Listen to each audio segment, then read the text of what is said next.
ये तस्वीरें समय आप करनाल से देख सकते हैं, जहां पर एक तरफ आज किसानों का चक्का जाम है, वहीं करनाल में आज बीजेपी नेताओं की प्रेस कॉन्फ्रेंस जो है इस समय चल रही है। हमारी आप सभी से अपील रहेगी, जो भी लोग इस वीडियो को देखें, इस वीडियो को जरूर शेयर कीजिएगा। करनाल लोकसभा सीट से सांसद संजय भाटिया व जिला प्रधान व तमाम बीजेपी के जो लीडर्स हैं वो यहाँ पर पहुंचे हुए हैं और इस लाइव प्रेस कॉन्फ्रेंस को देखिए और ज़्यादा से ज़्यादा इस वीडियो को जरूर शेयर करें। एक तरफ किसानों का चक्का जाम और दूसरी तरफ करनाल में आज बीजेपी की एक प्रेस कॉन्फ्रेंस चल रही है।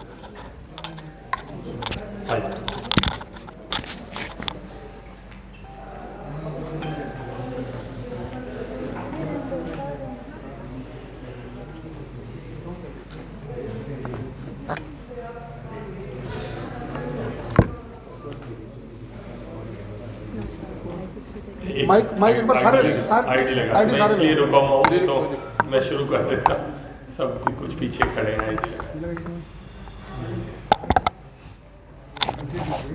जी सर, क्या कहना चाहेंगे सर आज की प्रेस कॉन्फ्रेंस की? एक तरफ किसानों का चक्का जाम है और दूसरी तरफ एक प्रेस कॉन्फ्रेंस आप कर रहे हैं, उस पर क्या कहना? ये आप बाद में पूछ लेना, पहले मैं 2 मिनट के लिए अपनी बात रख लेता हूँ।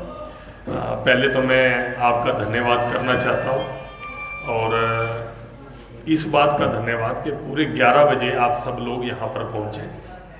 11 बजे का समय था और आज आपका व्यस्त कार्यक्रम है, उसमें आपने मुझे समय दिया। आज क्योंकि हमारे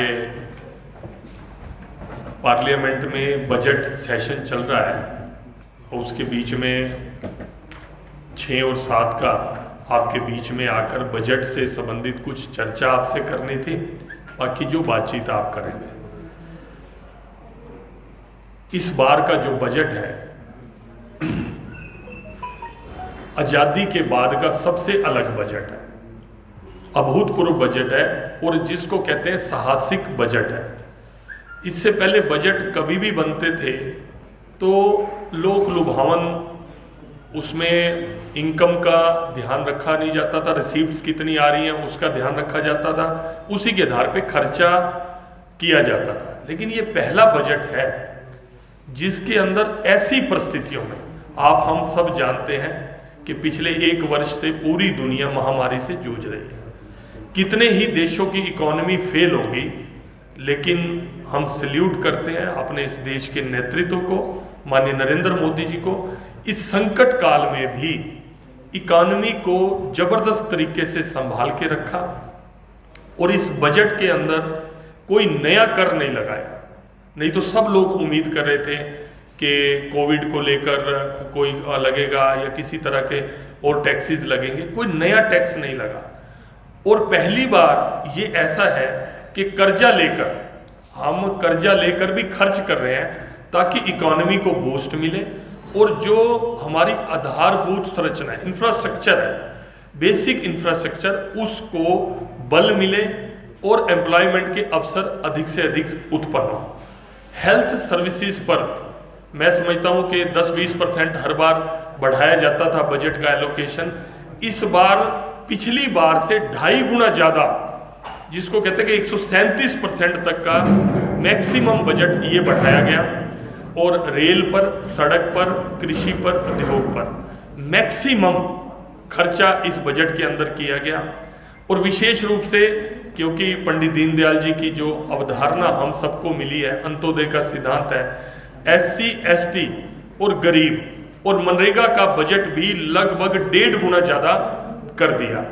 जैसा कि हम जानते हैं कि कोरोना के समय में हम जो पहली 3 तिमाही थी कोरोना काल में पिछले साल की, हमारी जो इंडस्ट्री की ग्रोथ -23% हो गई थी, माइनस। ऐसा कभी भी आज तक नहीं हुआ, लेकिन आखिरी 3 महीने के अंदर उसको संभाला और वो 3% तक हम माइनस में गए और जिसका फोकस है आगे बढ़ाने में। और जितना हमारा घाटा था, राजकोषीय घाटा, 9.5% तक हम चले गए कोरोना काल के अंदर, जिसको अभी आके कंट्रोल किया और इस साल का टारगेट है कि इसको 4.5% तक, जो एवरेज रहता था पिछले सालों में, वहां तक लेके आएंगे। फेसलेस होगी, आम आदमी को उससे राहत मिलेगी। और पहली बार एक संवेदना के नाते से एक हमारे बुजुर्ग हैं जिन्होंने वर्षों से इस देश की सेवा की, 75 साल के बाद उनको इस इनकम टैक्स के रिटर्न भरने का उससे छूट दी जाएगी, क्योंकि उनके ऑलरेडी बैंकों से पहले ही टैक्स रिबेट, वो एग्जम्पशन, उनको डिडक्शन हो जाती है उनकी टैक्स की, तो इसलिए उनको मिलेगी। तो इस तरह से जो आधारभूत संरचना है, हमारा पूरे देश का समग्र विकास हो। और जिसका आपने सबसे बड़ा एग्जाम्पल आपने देखा, जिस दिन बजट हमारा घोषित हुआ उस दिन आप देखिए कि सेंसेक्स में लगातार एक ज़बरदस्त उछाल आया, जबकि लगातार ये सेंसेक्स डाउन जा रहा था, इकोनॉमी डाउन जा रही थी। तो एक ये नए युग की शुरुआत हुई है और मैं कहूँगा कि ये साहसिक बजट है। सिर्फ वाहवाही लूटने के चक्कर में जिस तरह के बजट आते थे, उन बजटों को विराम लगा और एक नए युग की शुरुआत हुई है।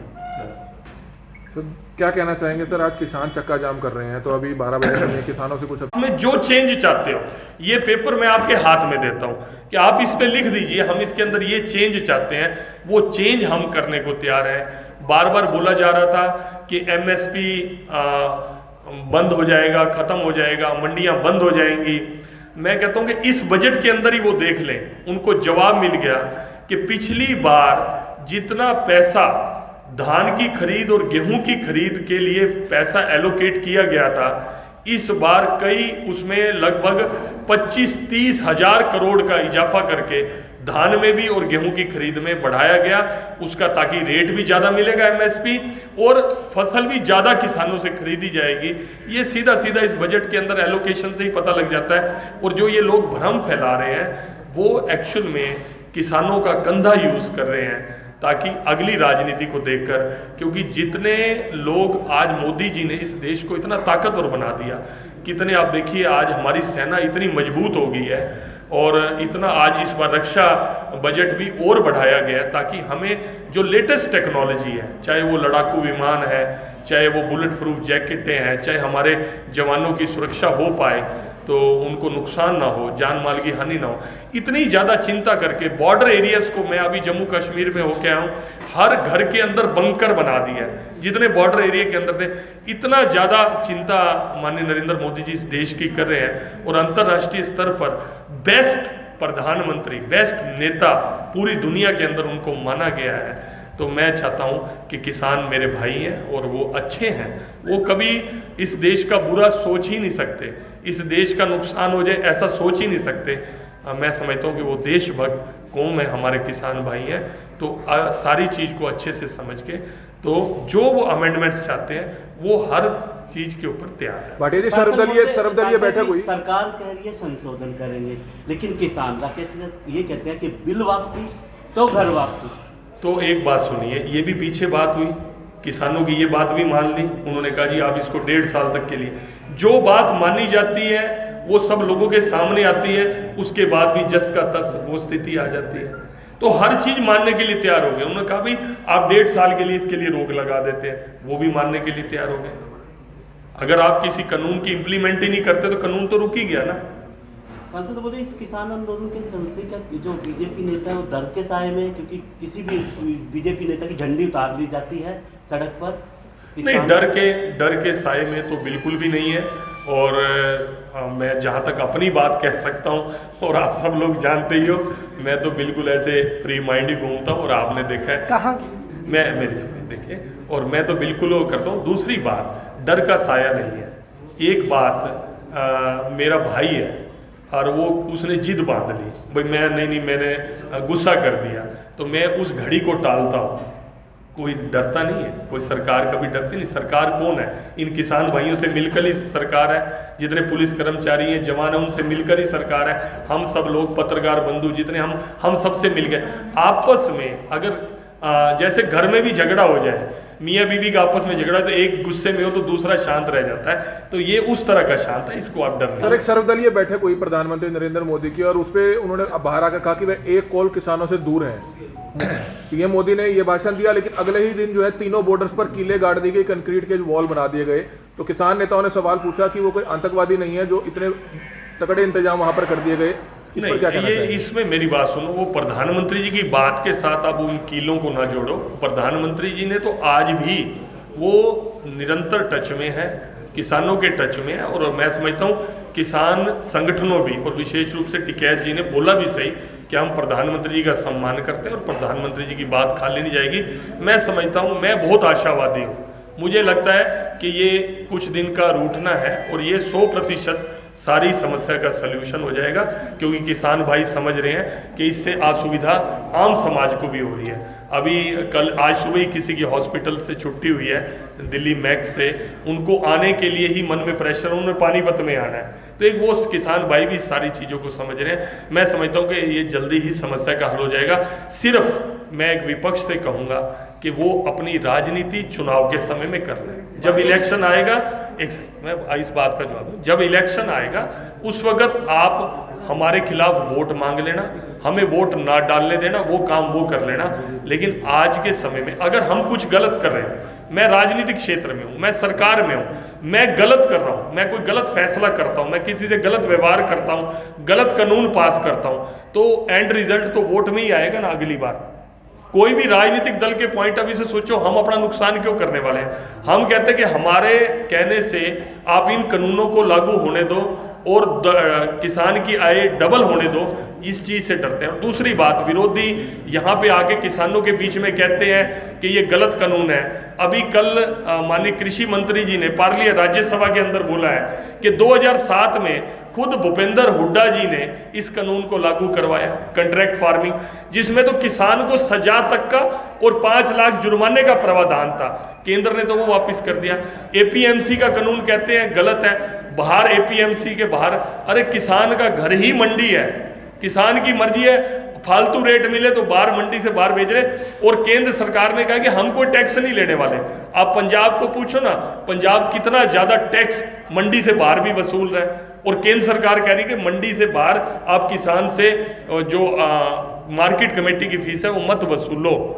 सर केंद्र ये कह रहा है, स्टेट ये कह रहा है। फिर हर चीज हम केंद्र स्टेट के ऊपर भी छोड़ने के लिए तैयार है कि स्टेट अपने लेवल पे कुछ चेंजेस करना चाहती है, वो भी करने के लिए तैयार हो गए। हर बात मानने के लिए तैयार है। लेकिन जो चीजें जिसके पक्ष में पहले बोलते थे, आज किसान यूनियन के प्रधान है टिकैत जी, आज से 2 महीने पहले इसी कानूनों में ये मांग करते थे, आज की नहीं, वर्षों से किसान नेताओं की, किसान यूनियन की ये मांग थी कि आप ये करो, कॉन्ट्रैक्ट फार्मिंग में करो। आज जो अमेंडेड, जो बेस्ट एपीएमसी का है, सारी चीजों का वो कर दिया। आज इंफ्रास्ट्रक्चर के लिए पैसा इतना एलोकेट कर दिया इस फील्ड के अंदर।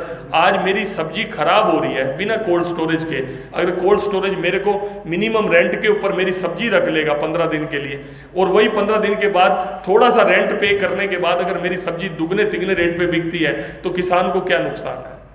ये एक भ्रमित किया जा रहा है, झूठ बोला जा रहा है। मैं समझता हूं कि वो अपना झूठ अब तक बेचने में सफल है, लेकिन मैं मानता हूं कि अंतिम विजय सच्चाई की होगी। किसानों को भला ही है इस कानून के अंदर, और मैक्सिमम किसानों को ये समझ में आ चुकी है। लेकिन हर कोई झगड़ा टालता है, वोकल होकर नहीं बोलता। कितने ही मीडिया चैनल्स ने, कितने ही पत्रकारों ने, एक बात बता दो, किसके अंदर, इस कानून के अंदर आप जो बड़ी से बड़ी सजा मैं लेने के लिए तैयार हूं, कोई लिखा हो इस कानून के अंदर कि मंडी बंद हो जाएगी, मैं सजा भुगतने के लिए तैयार हूं। एमएसपी खत्म हो जाएगी, मैं सजा भुगतने के लिए तैयार हूं। किसान की जमीन चली जाएगी, मैं सजा भुगतने के लिए तैयार हूं। कुछ भी नहीं है इस कानून के अंदर। और आप एक बात और देखो, कितना बड़ा नुकसान कर रहे हैं कि बजट सत्र को चलने नहीं दिया जा रहा, कोई क्वेश्चन आवर। इस बार ये मैं आपको मेरे मैक्सिमम क्वेश्चन पार्लियामेंट के अंदर, ये डिटेल है, ये क्वेश्चन नहीं है, ये डिटेल है ऑन रिकॉर्ड कि मेरे इस बार अपने लोकसभा क्षेत्र के कितने क्वेश्चन 377 0 आवर अनस्टार्ट क्वेश्चंस कितने लगे हैं, लेकिन इन्होंने पार्लियामेंट सेशन नहीं चलने दिया। ऐसे ही अनेक लोग अपने अपने क्षेत्रों की बात नहीं रख पाए, ये एक बड़ी गलत बात है। उधर से आप पहले मांग कर रहे थे जब ये आंदोलन चल रहा था कि जल्दी सत्र बुलाया जाए, अब जब सत्र है तो सत्र चलने नहीं दिया जा रहा। ये जो डबल है ना, ड्यूल है अपोजिशन का। और अब आप देखिए, कोई ये नहीं है कि एक ही पार्टी कोई बीजेपी का विरोध करिए, सब पार्टियों का एक कॉमन एजेंडा हो गया है कि पहले किसी तरह से मोदी जी को नुकसान करो, फिर आपस में हम बांट लेंगे। पिछले 60 साल जब अपोजिशन का राज रहा, उस टाइम के बजट को देख लो, उस टाइम की डेवलपमेंट्स को देख लो, उस टाइम की रोड कनेक्टिविटी को देख लो, उस टाइम के हाईवेज का जितना भी निर्माण हुआ उसको देख लो। आज इतने जो मोदी जी का 6.5-7 साल का जो अब ये पूरा होने वाला है, उसमें आप देख लो, आप देखोगे कि 10 गुना ज्यादा इन 6-7 सालों के अंदर डेवलपमेंट हिंदुस्तान की हुई है, और जो एक हिंदुस्तान की एक छवि एक करप्ट कंट्री के रूप में विदेशों के अंदर थी, मोदी जी के आने के बाद हमारा देश उज्जवल हुआ है। मोदी जी के आने के बाद हमारे देश की प्रतिष्ठा बढ़ी है। तो आपको क्या लगता है कि जब कानून लाया गया तो कहीं ना कहीं कमी रही, प्रचार प्रसार समय रहते, किसानों के बीच में जाते, फायदे गिनाए जाते, नुकसान गिनाए जाते, इतने में जो है विपक्ष पार्टी ने उसको कैच कर लिया? नहीं, ऐसा कुछ नहीं है, उन्होंने कैच किया या हमारी कमी रही। देखिए, कोरोना काल था, कोरोना काल के अंदर जितनी कनेक्टिविटी लोगों की कम से कम रखने का वो था, सोशल डिस्टेंसिंग का था, गैदरिंग्स का नहीं था, तो उसमें है। बाकी कृषि कानून, ऐसे कई कानून पास होते हैं, ये जानबूझ के हाईलाइट किया गया क्योंकि आज कांग्रेस के लिए, किसी और विपक्षी दल के लिए अपने पक्ष में कहने का कुछ भी नहीं है। इन्होंने एक भेष बदलकर एक किसान का कंधा उपयोग करके इस मामले को ज़्यादा हाईलाइट किया है, और मैं आपको बताऊं कि किसान इस बात को समझ चुका है काफ़ी हद तक, और आगे आने वाले समय में और समझेगा। फिर उनको पता लगेगा कि उनका कौन मित्र था, कौन उनका भला चाह रहा था, और कौन राजनीति की आड़ में उनका बुरा करने का प्रयास कर रहा था, कौन लोगों को केवल और केवल वोट की चिंता है। ये बात मेरे किसान भाइयों को 100% अभी काफी हद तक समझ आ चुकी है। सर, आगे कांग्रेस के रणदीप सुरजेवाला ने भी आरोप लगाया कि दीप सिद्धू जो है आरएसएस का बंदा है और तभी उसकी गिरफ्तारी नहीं हो रही है। पिछले दिनों रणदीप सुरजेवाला ने कांग्रेस की कॉन्फ्रेंस करके बात कही, लेकिन अब तक आप समझते हैं कि मामला अगर दर्ज हुआ है तो गिरफ्तारी होनी चाहिए? रोज वो वीडियो अपडेट्स कर रहे हैं, फेसबुक पर धमकियां दी जा रही है, आपस में बातचीत की जा रही है। 100% गिरफ्तारी भी होगी जो जिनके खिलाफ हुआ है, और मेरे ख्याल उनके ऊपर तो मैं शायद सोशल मीडिया से ही जानकारी मिलती है, मेरे ख्याल 1 लाख कोई इनाम भी उसके अंदर रखा है। सुरजेवाला जी का तो मैं हमेशा बहुत ज़्यादा रिगार्ड करता हूँ, क्योंकि इसलिए करता हूँ कि वाकई में उनका काम बड़ी हिम्मत का काम है कि हिंदुस्तान के सबसे बड़ा जिनके ऊपर जोक्स बने हैं, ऐसे व्यक्ति का बस्ता उठाकर उसके पक्ष में, राहुल गांधी जी के पक्ष में अपनी बात रखना, लोगों को कन्विंस करना बहुत बड़ी मेहनत का काम है। मैं तो सैल्यूट करता हूँ सुरजेवाला। और आजकल वैसे भी सुरजेवाला जी बहुत फुर्सत में है, पहले जींद में गए थे और फिर उसके बाद कैथल अपने क्षेत्र से फ्री हैं और पूरी तरह से इसके फोकस है, और उनकी बातें कितनी अच्छी हैं, कितनी गंभीर हैं, आप सब लोग जानते हैं। अपने आप को ये धरती पुत्र कहते हैं, चाहे सुरजेवाला जी हो, चाहे भूपेंद्र हुड्डा जी हो। आज इनकी संपत्तियों की जांच हो जाए, कितना इन्होंने किसानों के हक में कानून बनाए, ये एक वाइट पेपर हमारे सामने रख दें, ये बता दें कि हमने किसानों के हक के ये कानून बनाए थे और वो कानून हमारी सरकार ने वापस लिए और जो कानून हमने बनाए हैं उनमें ये खामी है। इसके ऊपर अगर थोड़ा ध्यान कर लें तो ज़्यादा उनका ज़्यादा रहेगा, ज़्यादा आरएसएस और ये उसमें जाने की उनको मेरे को मेहनत करने की जरूरत नहीं। उन्होंने किसानों के लिए जो कुछ किया है वो ज़्यादा बता दें। कांग्रेस ने अभी कल एक मीटिंग हुई है इनकी बहुत बड़ी, पूरे प्रदेश भर की। हरियाणा के अंदर एक कैंपेन चलाने जा रहे हैं किसान आंदोलन को लेकर, ब्लॉक स्तर पर और जिला स्तर पर। आप क्या कहोगे, किस मुंह से जनता के बीच में जाएंगे? आप बिल्कुल सही कह रहे हैं आपका, मैं वही कह रहा था, इनके पास अपना मुंह तो है नहीं, कांग्रेस वाला मुंह है नहीं, जो इनका भ्रष्ट चेहरा है, जो किसानों की जमीन ये लूट के बड़े बड़े बिल्डर्स को इन्होंने दे दी एक्वायर करके, उन घोटालों घपलों में ये फंसे हुए हैं। आज ये मगरमच्छी आंसू बहा रहे हैं, उन कानूनों को गलत बता रहे हैं जिन कानूनों के लिए ये बात करा करते थे, जिन कानूनों के लिए ये कमेटी बनाकर अपनी रिकमेंडेशन दिया करते थे। करा कुछ नहीं, आज बीजेपी ने कर दिया, इनके पेट के अंदर दर्द है। ये एक बार नहीं 10 बार इकट्ठे हो जाए। आज जनता इनको 2 चुनाव के अंदर अच्छी तरह सबक दे चुकी है, और अगले में भी आप देखना 100% अगर ये वोट की राजनीति करें। हम तो कहते हैं कि पॉलिटिकली लाभ हानि से ऊपर उठकर समाज का भला होना चाहिए। जब तक अभी तक हमारे जो बजट के अंदर 60% एग्रीकल्चर क्षेत्र का योगदान है, ये बढ़ना चाहिए, क्योंकि मोदी जी जल्द ही इसको 5 ट्रिलियन इकोनॉमी की ओर कंट्री को ले जा रहे हैं। अगर ये हमारा कोरोना काल ना होता जिसमें हमें काफ़ी हुआ, हालांकि पिछली बार से बजट का फिर भी बढ़ाया गया, और अगले 10 सालों में 10 ट्रिलियन इकोनॉमी का उनका जो सपना है, वो किसान की इनकम बढ़े बिना सफल नहीं हो सकता। पूरी दुनिया के इकोनॉमिस्ट अगर आप आर्टिकल पढ़ते हैं, सबने कहा कि मोदी जी के कृषि कानून जो आए हैं उसमें कुछ भी गलत नहीं है, और मोदी जी ने जो इस बार का बजट लाया वो वर्ल्ड क्लास बजट लाया है। कि एक कोई लोकप्रियता प्राप्त करने के लिए ये कर दिया वो कर दिया, उस तरह का बजट नहीं है। जो एक्चुअल में इस इकोनॉमी को बूस्ट और स्ट्रॉन्ग करने वाला है, जो देश को आगे बढ़ाने वाला है, ये वो वाला भाटिया बजट जी, है। घरेलू गैस एक कई बार उन्होंने वो रह गया, एक बार कई बार पूछने की कोशिश की, बताइए। सर पिछले साल जो एजुकेशन बजट था वो 99,000 करोड़ था, लेकिन अब उसको घटा करके 93,000 करोड़ कर दिया। नहीं आप नहीं, आपने एक ही बता दिया एजुकेशन का।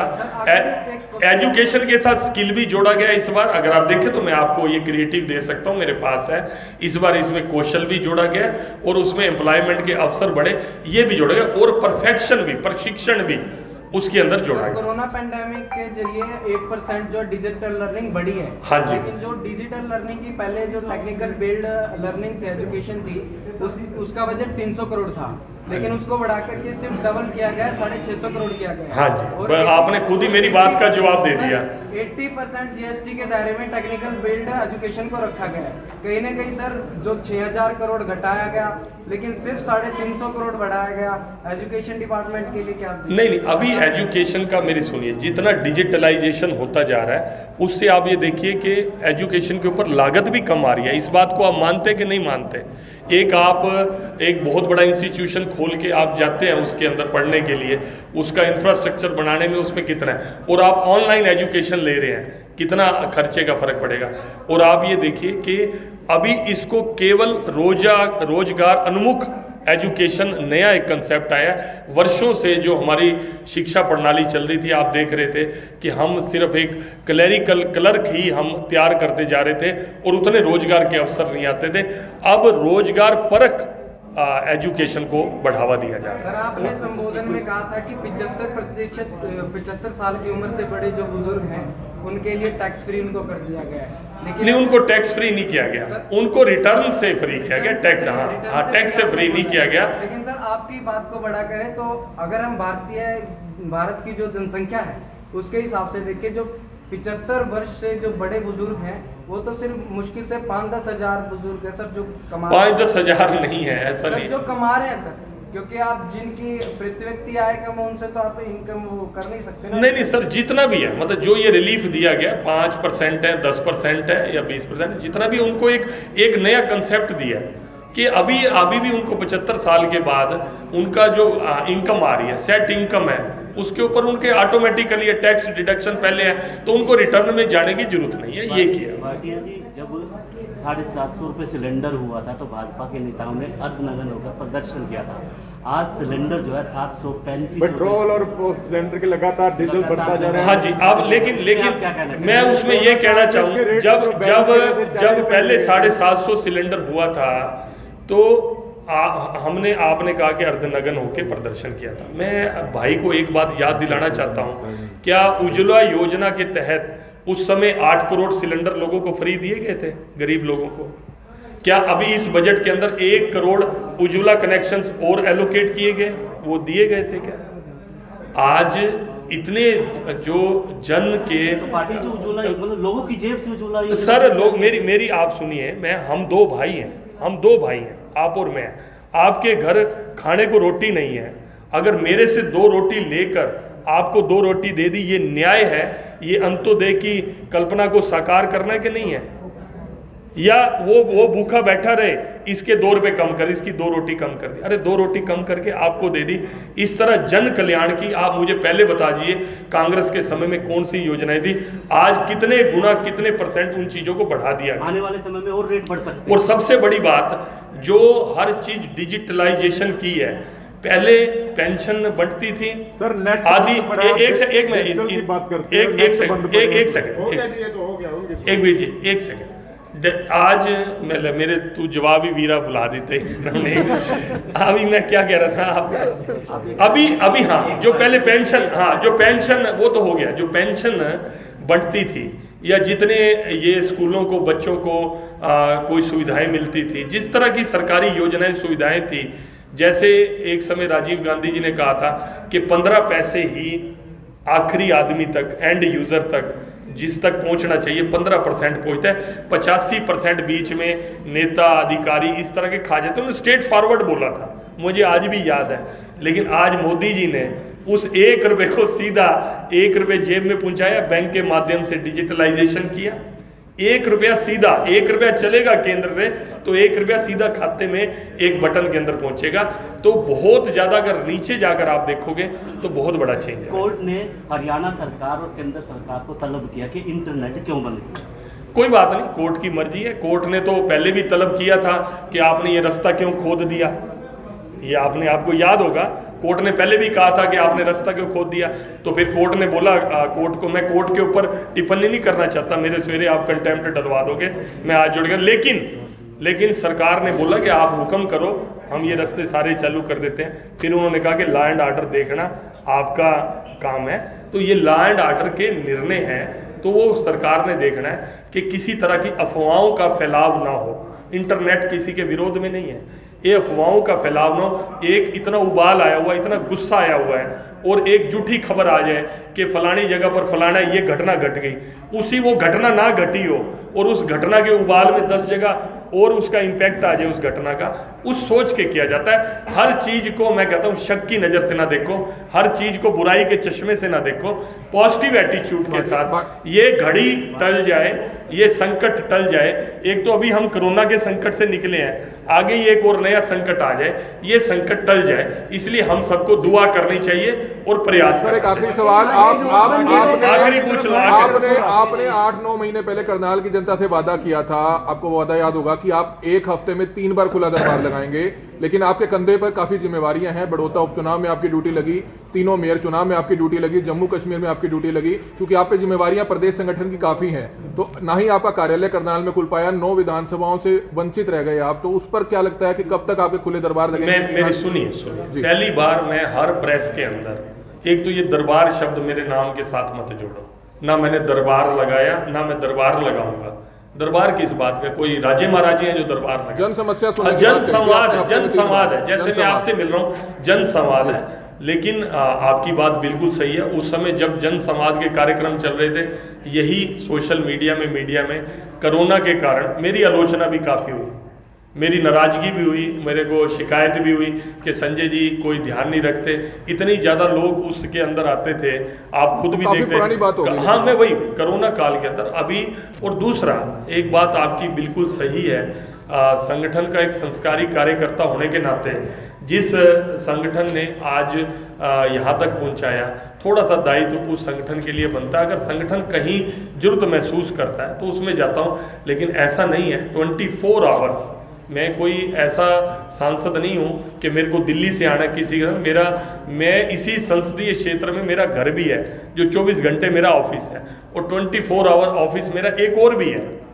और मेरे जो ये साथी बैठे हैं यहाँ पर, इंद्री से प्रतिनिधि कश्यप जी बैठे हैं, यहाँ पर स्वयं मुख्यमंत्री जी, हमारे जिला अध्यक्ष हैं, ये हमारी बहन रेणु बाला जी बैठी है, ये सब एक रूप ही तो है, हम सब जगह। लेकिन फिर भी आप जनप्रतिनिधि हैं, अगर आप औचक निरीक्षण करेंगे, सरकारी हॉस्पिटलों में जाएंगे तो सुविधाएं बेहतर होंगी। मैं उस बात को, जैसे अभी ये सेशन खत्म होता है तो उसमें करते हैं, क्योंकि आप 1.5 महीना पहले SYL के धरने पर आए थे, उसके बाद आ जाना हुआ है, लेकिन पब्लिक से मुलाकात कम हो पाती है। आप कार्यकर्ताओं के बीच में रहते हैं, लेकिन लोगों की नाराजगी है जो हम आप तक पहुंचा रहे हैं। नहीं, बिल्कुल जायज, आपकी बात बिल्कुल जायज है। ये नाराजगी नहीं है, ये लोगों का प्यार है, उनकी एक सेटिस्फेक्शन होती है कि संजय जी से मिल लिया, संजय जी को बात करेंगे। प्यार में सर 5 साल पूरे हो जाएंगे। कोई बात नहीं, 5 साल नहीं पूरे होने देते, पूरे नहीं होने देते 5 साल। लेकिन अगर आप ऐसी दुआ ना दो कि 5 साल पूरे हो जाए, आप ऐसी दुआ ना दो। 5 साल पूरे, सरकार के 5 साल पूरे। अच्छा, कोई बात नहीं, जितना ऐसा है भाई साहब, मेरा कोई ऐसा दिन नहीं है जो मेरे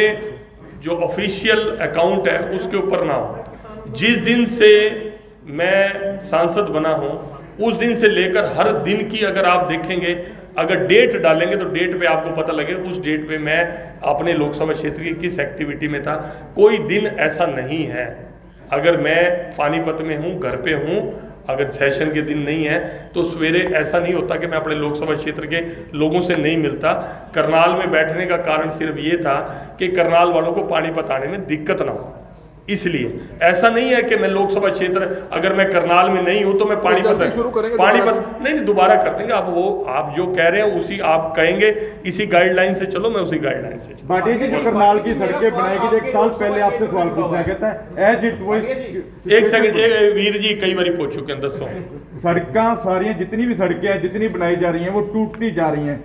आज से एक साल पहले भी आपसे सवाल किया था, आपने कहा था जांच करवाएंगे, कोई जांच नहीं, मैंने तो कोई ऐसा नहीं कहा होगा। यहाँ पे बैठे हैं मेयर जी, अगर कोई ऐसी कोई है, आपने पिछले साल भी 12 सड़कें पहले दिन ही आपको दी थी, लेकिन आज नहीं 12 सड़कें आपने मुझे दी थी। हाँ, आपको ही दी थी। नहीं वीर जी ये नखो मीडिया देखे तुसी सही बोलो। 12 अच्छा, वो 12 सड़कें ਜਿਹੜੀ ਤੁਸੀਂ ਦਿੱਤੀਆਂ ਤੁਹਾਡੇ ਕੋਲ ਹੋਣਗੀਆਂ ਇਸ ਟਾਈਮ ਵੀ। बिल्कुल ਦਿਓ ਇੱਕ ਕਾਪੀ ਹੁਣੇ ਸੈਂਡ ਕਰੋ, ਲਿਆਓ ਹੁਣੇ ਦਿਖਾਓ। आज तो पहले तो नहीं ਦਿੱਤੀਆਂ, लेकिन भाटिया जी आम जनता से जुड़ा मुद्दा है, लोगों के आशियाने तोड़े जा रहे हैं। जब वो कॉलोनी में जगह लेते हैं, बाकायदा रजिस्ट्री तहसीलदार करे और 10 जगह रजिस्ट्री चेक होकर तब आखिरी सर किसी तहसीलदार के खिलाफ कार्रवाई नहीं हुई आज तक, जो अवैध रजिस्ट्री करके पैसे लेते हैं। कल भी करनाल में काफी हंगामा हुआ, एक कॉलोनी जो अवैध कॉलोनी की लिस्ट में भी नहीं है, वहाँ व्यापारियों के गोदाम तोड़ दिए गए और बाद में अगर सिफारिश पहुंची, बीजेपी की पार्षद पहुंची तो वो 80% तोड़कर डीटीपी साहब चलते बने। वैसे ये ना मैं आपको, आप वैसे इसको मीडिया के ऑफ भी बात कर लेते ज्यादा, मैं इसकी बहुत जानकारी रखता हूँ जी। जो रजिस्ट्री हुई रिवेन्यू एक्ट के तहत सुप्रीम कोर्ट की गाइडलाइंस हैं कि आप किसी भी सेल डीड को करने से कोई भी तहसीलदार मना नहीं कर सकता। ये मैं आपको एक्ट में बता रहा हूँ। और जब रजिस्ट्री होती है, कभी भी प्लाट की रजिस्ट्री नहीं होती, कभी भी उस कॉलोनी के प्लाट के नाम से रजिस्ट्री नहीं होती। जितनी अनऑथराइज्ड कॉलोनी है उनके नहीं कृषि के नाम से होती है जी। कृषि भूमि इतने बटा इतने का भाग, अगर टोटल 10 एकड़ जगह है उसका इतने भाग की रजिस्ट्री होती है जितनी भी आप। लेकिन लोगों का कहना है कि जब बन रहा होता है तब क्यों नहीं आते, जब बन जाता है। बने हुए पे भी जाते होंगे, बने हुए भी जाते होंगे। आप एक बात बताइए लोगों को, आपको क्या लगता है, मैं भी हूँ कि अगर मैं अनऑथराइज कॉलोनी में प्लाट ले रहा हूँ या ऑथराइज में ले रहा हूँ, क्या आपको लगता है प्लाट लेने वाले को जानकारी नहीं है? अवैध कॉलोनी एक राइस चैलेंज में अगर 150 रजिस्ट्रियां सर, मकान बेचे जा रहे हैं। अगर कोई नई कॉलोनी कटी हुई को भी आप चाहते हो कि वो अनप्लैन्ड डेवलप होनी चाहिए, आपका कहना ये है क्या? सर कल जो डेवलप हो चुकी है, एक कल डेवलप कॉलोनी थी, सड़कें अच्छी बनी हुई थी, लेकिन उस पूरी कॉलोनी को सड़कें सरकारी बनी हुई थी नहीं, वहाँ पर अपनी बनी हुई थी। फिर अपनी बनी हुई को लोग अपने इलाकों में पहुंच नहीं पाते थे। बिजली का कनेक्शन कैसे सर, मिलता है? अगर वो 10 एकड़ से 100 गज का प्लाट आ गया, मॉडल टाउन के ग्रीन बेल्ट का एरिया है, उस पे सर कब्जा हो गया। आप बिजली का कनेक्शन बंद करवाना चाहते हैं? आप तो मकान ही तोड़ नहीं सर, आप बिजली का कनेक्शन बंद करवाना चाहते हैं? पानी के देखिए आप प्रश्न का उपल जी प्रश्न का उत्तर ले लो। आप मेरे ख्याल बहस ना करें, प्रश्न का उत्तर ले लो। सर बहस क्यों? प्रश्न का उत्तर ले लो मेरे वीर जी, प्रश्न का उत्तर ले लो। मैं देना चाहना तुसी पूरा तो होने दो, मैं देना चाहना जो मुझे कानून की नॉलेज है मैं वो डिस्कस कर रहा हूँ। यहाँ कौन सी कॉलोनी टूटी है, यहाँ कौन सी कॉलोनी पे कार्रवाई होने वाली है, मैं ईमानदारी से कहता हूँ मुझे पता नहीं है। मैं आपसे एक्ट डिस्कस कर रहा हूँ। जो आप बिजली का कनेक्शन, पानी का कनेक्शन, ये एक बेसिक है, जीवन है। वो मकान उसका ठीक बना गलत बना उसको नहीं रोकना चाहिए, उसकी रजिस्ट्री ठीक हुई गलत हुई उसको नहीं रोकना चाहिए। लेकिन न्यूली डेवलप्ड कॉलोनी रोज ही आप अनप्लैन्ड करने से, अब मेरी सुनो, अनप्लैन्ड कॉलोनी है, कॉलोनाइजर ने अपने फायदे के लिए 10 फुट की गली छोड़ दी और 10 फुट की गली के अंदर, भाई साहब 2 मिनट, 10 फुट की गली के अंदर आपने मकान बना लिया। In case of accident, in case of fire, क्या फायर ब्रिगेड की गाड़ी उस गली के अंदर घुस पाएगी? आप 10 फुट की गली छोड़ते हैं, 6-6 फुट के रैंप बना लेते हैं, आदमी का निकलने का हमें जीवन। सर ऐसी ही कॉलोनी को बीजेपी सरकार ने फिर अप्रूव कैसे कर दिया? सर एक जो पहले से उसमें देखिए ऊपर आप लोग अप्रूव करते हैं, उसका जवाब देता हूँ। जब सर मैं बता रहा हूँ आपको, जब सर आप अभी उनका जवाब दे दूंगा, नहीं तो उनकी अवमानना हो जाएगी। अगर उनका जवाब ना दिया तो अवमानना हो जाएगी। आप ही सुनो, अगर मोर देन 50% कंस्ट्रक्शन होगी और सरकार ने कहा कि अब लोग बस चुके हैं, अब सारे सबको तोड़ें क्या, उजाड़ दें क्या? जब एक लोगों की मांग आई कि एक नई डेवलप ना होने दो आप, तब आप लोग ही इस प्रेस कॉन्फ्रेंस में सवाल करते हो कि नई डेवलप मत होने दो, जो पुरानी है अब इनको रेगुलराइज कर दो। वो पुरानी रेगुलराइज हो गई क्या? वो गलत हुई क्या?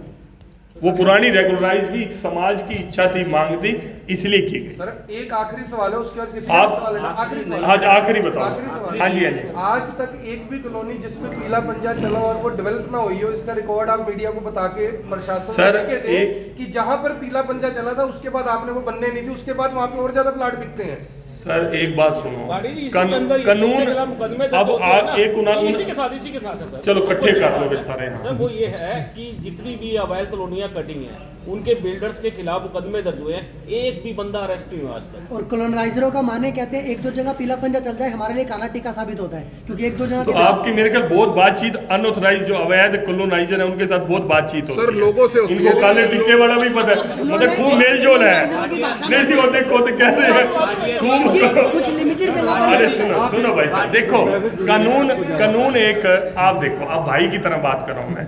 कानून प्रेशर करने के लिए, आगे गलती ना हो उसके लिए बनाए भी जाते हैं, दबाव बनाने के लिए बनाए जाते हैं। उस कानून को लोग उस बात से डरें कि यार ये मेरा बना बनाया मकान का नुकसान हो जाएगा। एक दो एग्जाम्पल सेट होते हैं, क्या 100 के 100, 50 के 50, हमें तकलीफ नहीं है क्या? किसी का मकान गिरता है, उसकी जीवन की गाढ़े खून पसीने की कमाई है, लेकिन आगे उस पर रोक कैसे लगे, ये सिर्फ वो एक्सरसाइज है और कुछ नहीं। भाटिया जी आप कहते हैं हम सब अनऑथराइज एरिया डेवलप कराने के हक में है या विरोध में, ये सर बताओ। हम ये कह रहे हैं कि अगर कोई कॉलोनी कटी है, आपने कहा कि एग्रीकल्चर लैंड की रजिस्ट्री होती नहीं, है। आप सब लोग अनऑथराइज एरिया डेवलप कराने के हम पक्ष कह रहे में। हैं, जब बनाने जाते तब रोका जाए। अच्छा बनाने जाए जब बन सुनो गया, उसके सुनो, बाद अच्छा सुनो, बनाने के लिए, रोकने के लिए, गिराने के प्रोसेस के अंदर मान लो 2 दिन 4 दिन 5 दिन लग गए, तो अनु ये पता है 2 4 5 दिन अगला लंटर पा के ते सफेदी करके अपना पार करता है काम। आपके सामने ही है। एक साल बाद और सुनो, एक साल बाद है तो मैं कहता हूं कि गलत है, एक साल बाद है तो गलत है। एज ए ले मैन बोल रहा हूं मैं, आज सांसद के नाते, अगर 1 साल पहले जो कंस्ट्रक्शन हो चुकी है और आज उसको कोई गिराने जाता है तो मैं उसको कल वाली भी ऐसे गलत, हुआ उसे सर। सुनो, अगर कोई है तो केस ऐसा मुझे दे दो, मैं उसका पक्ष रख दूं। उसका दूसरा तरीका वीर जी, उनका दूसरा तरीका मैं दस देना। अगर 1 साल पहले कंस्ट्रक्शन हो चुकी है तो उसको बकायदा नोटिस होता है, और नोटिस वो चलान टू कोर्ट होता है। कोर्ट के अंदर सेक्शन 235 था पहले हमारे टाइम में म्युनिसिपल एक्ट में, आज कोई टाउन प्लानिंग में 1963 Punjab roads and schedule act है, उसके तहत जो भी एक्शन बनता है वो कोर्ट के ऊपर छोड़ देना चाहिए। 1-2 साल पहले बिल्डिंग बन चुकी है और आज उसको आप लेकिन तोड़ने के, अधिकारी करते हैं अपनी मनमानी, अगर कल कोर्ट के थ्रू अगर कोई ऐसा केस है जिसमें कल वाला मैं खुद वहां पर था, जिसमें मैं आपको अधिकारी बता रहा हूं, जिसमें कार्रवाई कराएंगे तो सर, जिसमें अधिकारी ने पिक एंड चूज की है, मनमानी की सर है। कल अगर मैं सर तोड़नी थी तो पूरी तोड़ सकते सर थे।